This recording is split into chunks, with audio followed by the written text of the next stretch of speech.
twist.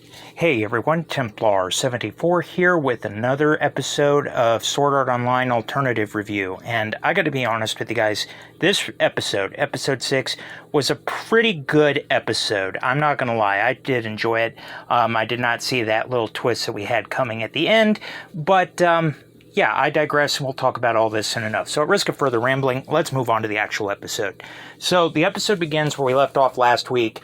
The betrayal team, or the betrayers, have been whisked away to this old abandoned wrecked cruise ship. And basically, Pito is kind of taking charge here, and she's basically going to tell the betrayers, we're going to take the defensive, make them come to us. They have to battle their way to us. We eliminate them. So yeah, they're going to play defense while all the other teams are going to go on the offense. To do this, she ends up proposing that they cut all of the lifeboats off the cruise ship to block the holes that lead inside. And actually, that's pretty sound. That's pretty sound tactics. I'm not going to lie. That inner M is coming out. But yeah. And Boss basically says, well, that's a big job for just one person, but I leave it to you. And Pito goes, oh, no. There's going to be two of us doing this, because she's basically come up with the idea that she's going to cut the cables with her photon sword. And she turns to David and goes, you have one too, don't you? And it's revealed that Pito knows that after David got stabbed in the eye by Pita Hui in the last squad jam, that he basically crawled through whatever tunnels he had to go through, so to speak, went to all the undersides that he had to find a photon sword.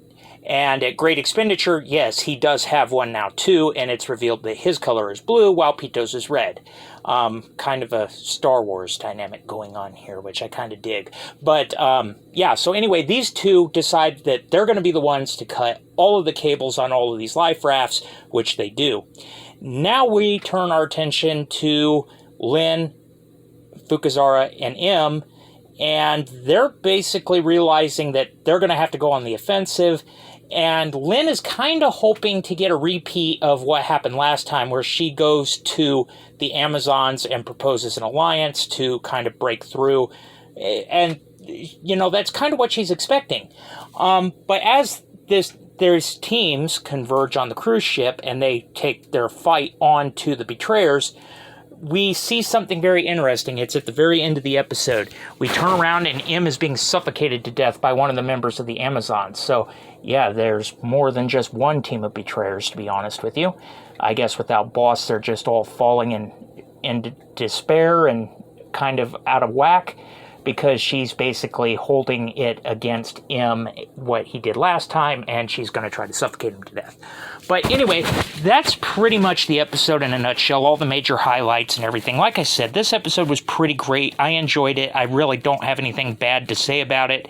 I think it's interesting that they decided to give David a photon sword to kind of help redeem himself. But anyway, overall, I give the episode an 8 out of 10. It was a pretty decent episode, not going to lie. But as always, those are just my thoughts, and as always, I want to hear yours. So, in the comments section down below, let me know what your guys' thoughts were about this week's episode. Did you love it? Did you hate it? Did you think it was just there? What are your thoughts? Just let me know in the comments section down below, because as always, I enjoy hearing from you. Alright, everyone, as always, Templar74 signing off. Have a great day, everybody, and I'll talk to you all next time. Goodbye, everybody.